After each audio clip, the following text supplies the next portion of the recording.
Welcome to Veritas Live. I'm your host, Eric Wiggins, and we have a spectacular show today. As always, we love to know where you're watching from, so please let us know in the comments so we can give your country or city a shout out on the show. We also encourage audience participation, so please submit your questions in the comments during the show, and time permitting, we will answer them. October is Cybersecurity Awareness Month, and we have provided a link in the comments to the Cybersecurity and Infrastructure Security Agency's key recommended actions we can all take to stay safe online. We are kicking off the month with the privilege of welcoming back to Veritas Live, Tim Burlowski. He is the global lead for cyber resilience and data protection strategy here at Veritas. Welcome back, Tim. Hey, great to be here. All right, our topic today is CISA's Secure-by-Design Pledge. But first, I keep hearing about this term giga breach. Can you tell me more about it, Tim? Sure. Giga, as a prefix, refers to 10 to the ninth. That's a billion whatevers. A lot of times people use it with gigabyte or other measurements like that. And I've been noticing the breaches this year have been enormous. Those published indicators of how many business records malicious actors have taken, exposed on the internet, and tried to extort people with. And as I considered that, I thought, well, let's put those two words together, giga breach, to refer to breaches of over a billion records.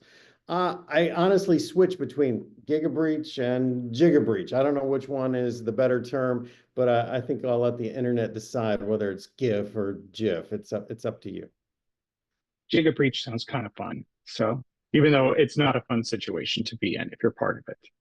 All right, let's jump into our topic. So tell me your view of the market and how you see CISA's Secure-by-Design Pledge influencing it.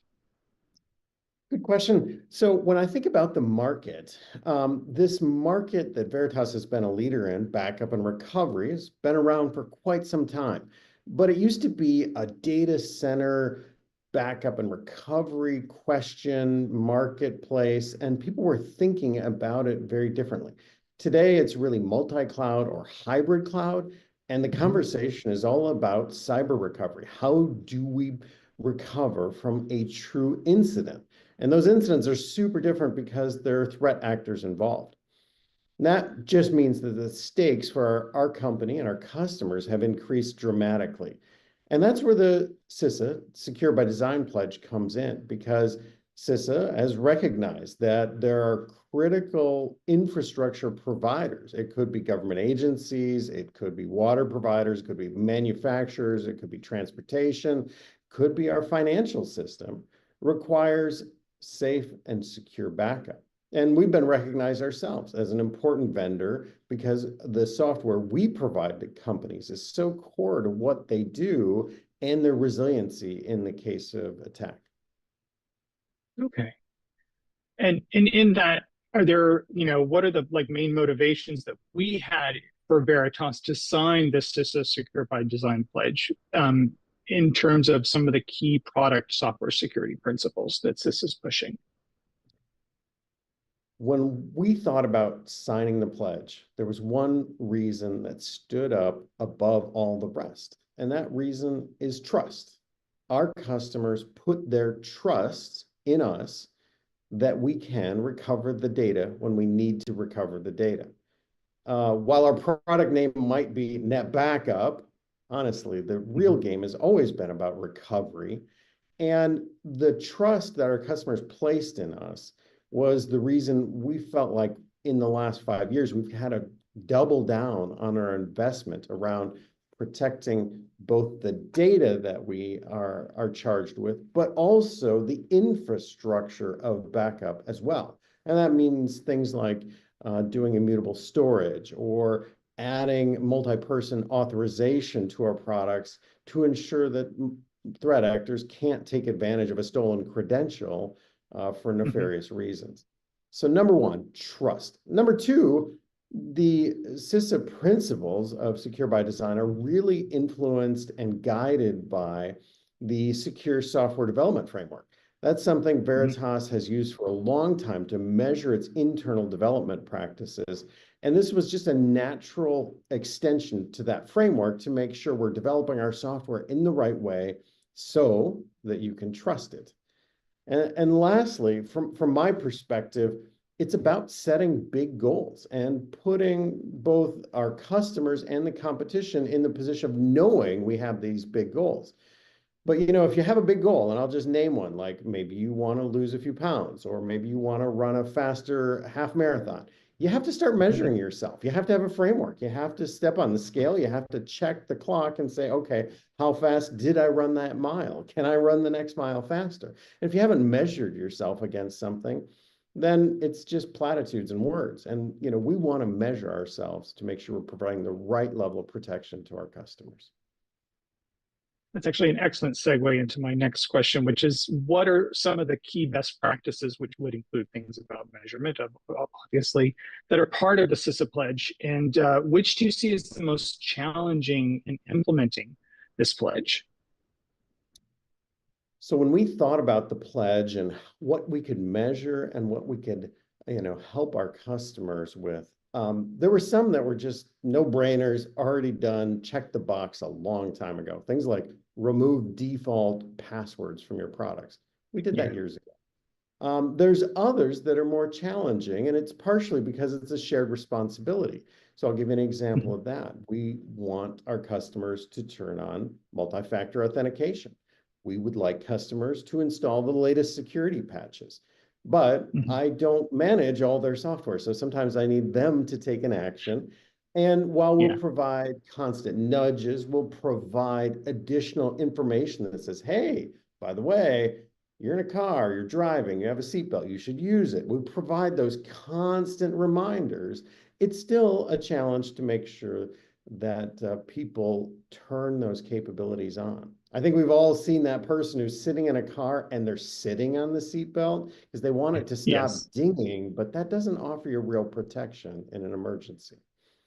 So from our perspective, it's that shared responsibility. Now, with Veritas, we've rapidly moved to providing services of our own, which means that we're taking responsibility, and that can ensure you're always upgraded and always running the latest. But for those customers who haven't gone that route, we still need to partner together. And I know the rest of the industry has been sharing a lot of good ideas about how to get people to implement these simple steps. And we're working with our customers to do the same. And just double clicking on that, in some of the principles, I know one of them is more about being more transparent with all the things that we're doing within the software to make it more secure from shift left perspective. So can you give me a little bit more insights on the things we're doing around that area? Sure, absolutely. So when we think about transparency, first of all, it starts with an executive understanding of what transparency means. I think a lot of leadership is nervous about sharing in a transparent fashion.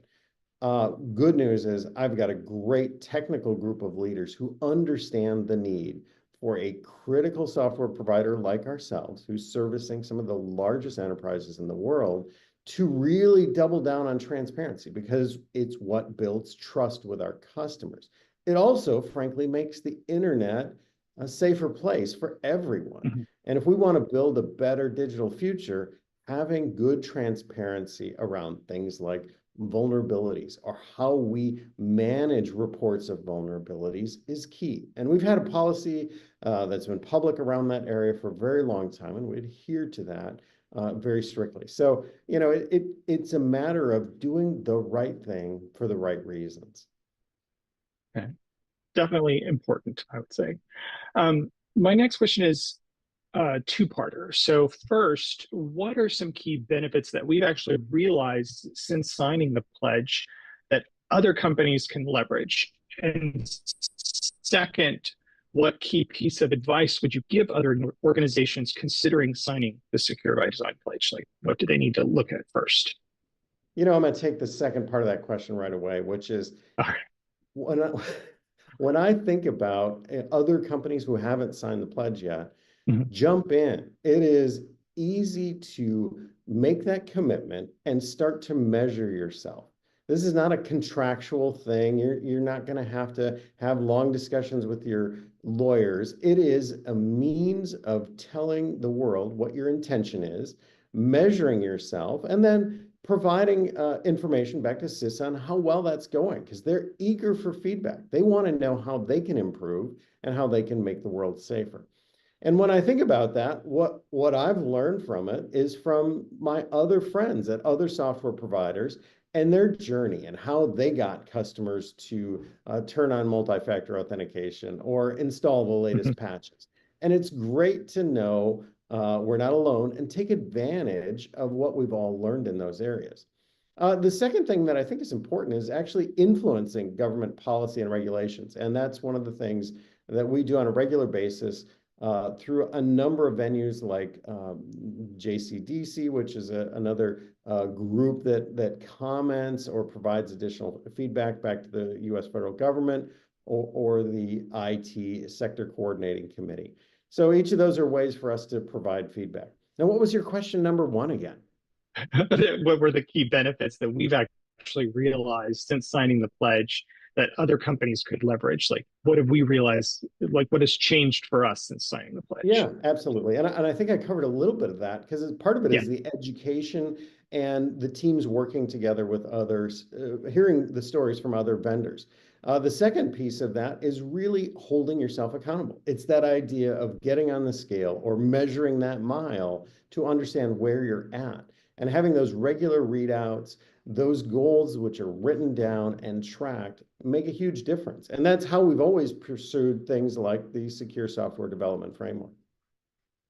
Okay, so I know you're joining us from Glasgow. I wanted to give a shout out to North Carolina. We have someone joining in from North Carolina, but I know you're actually there with a customer. Have you heard anything from customers specifically? You don't have to name the customer, obviously, but were they excited that we had signed this pledge, and what was their reaction to that?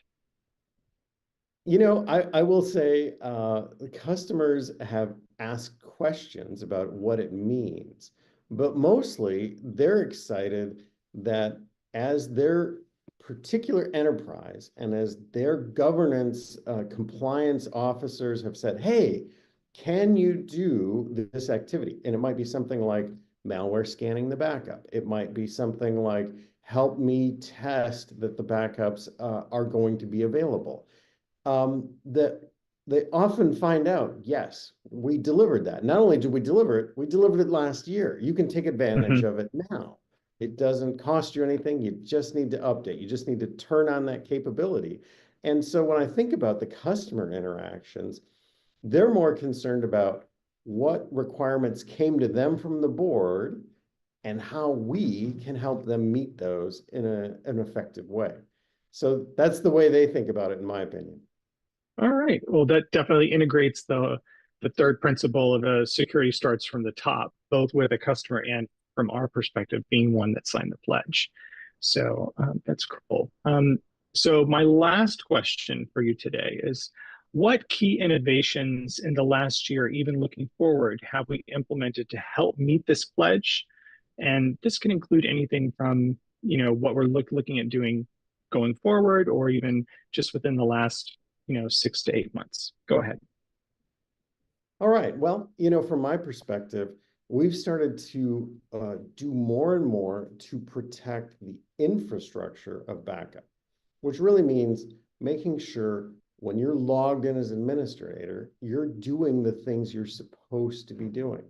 And we've done things like looking for anomalies in the actions of administrators. We've added to that an additional layer of security where when we detect something unexpected, we can prompt the user for either multi-factor authentication or multi-person authorization. That just means that, like, if you yourself did some action, maybe I'd get an email and say, hey, is he really allowed to do that? Is this during a change control window? Do you approve this action? And it's a way of getting more than one set of eyes on a particular action to make sure they're fully authorized.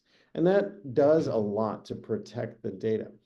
But let's get back to basics. It's time to turn on MFA.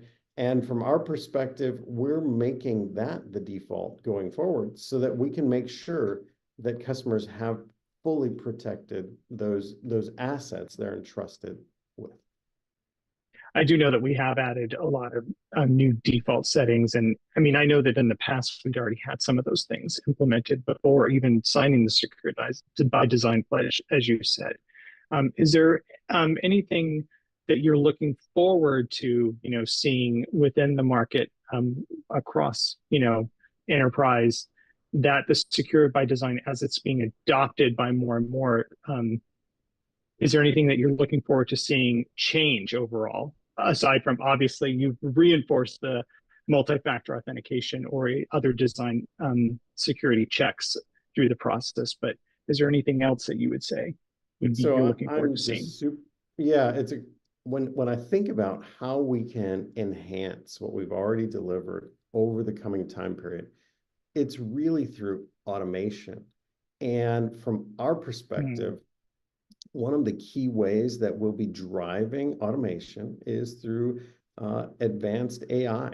And sometimes that means, understanding a particular anomaly in the data set that is an indicator of compromise or an indicator that data has been encrypted.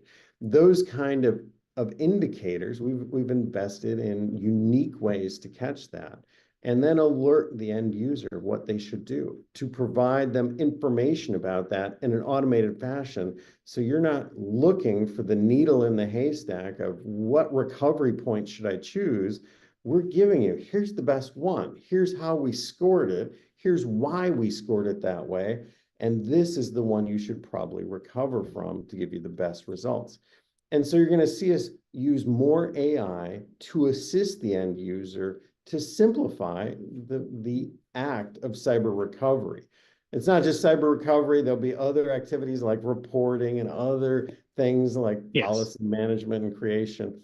But when I think about the real moment when you're under the gun, a lot of pressure, and in some cases been up for way too many hours, being able to get a guided experience for that critical recovery in the event of an actual incident is a huge game changer.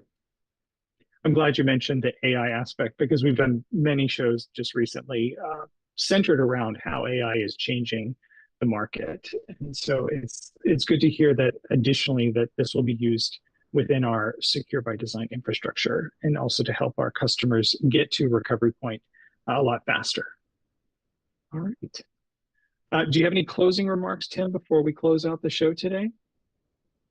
Closing remarks? You didn't tell me about closing remarks. I'll just say this in closing. It's really time to think about how you could recover not just a single file, a single object, a single email, a single, share. Think about, what does it take to restore a large set of systems?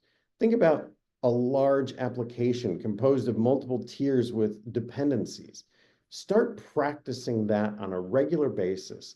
And you may find hiccups in your environment. You may find that your runs book is perfect. I don't know what you're going to find, but I'm pretty sure you're going to get better and faster at doing it by practicing. So I'm going to leave you with that as the closing remark. Keep practicing. Practice makes perfect, for sure. So, well, thank you, Tim, for joining us today. We really appreciate you joining us on the October 1st and the beginning of Cybersecurity Awareness Month. Great to be here. Thanks for the invite. Stay secure. This was a great way to start Cybersecurity Awareness Month. If you want to know more about some of the great innovations we discussed today, check out these resources. The first is Tim's latest blog, Achieve Zero Doubt Cyber Resilience with Simpler, Smarter, Faster Cyber Recovery. And we also have a solution overview on cyber recovery with best practices on what you need to do when an attack occurs. Thank you for joining us today. And in honor of CISA's Cybersecurity Awareness Month, remember to stay cyber resilient by using strong passwords, turn on multi-factor authentication, Tim's favorite, and recognize and report phishing. And keep your software up to date, as always. Thank you.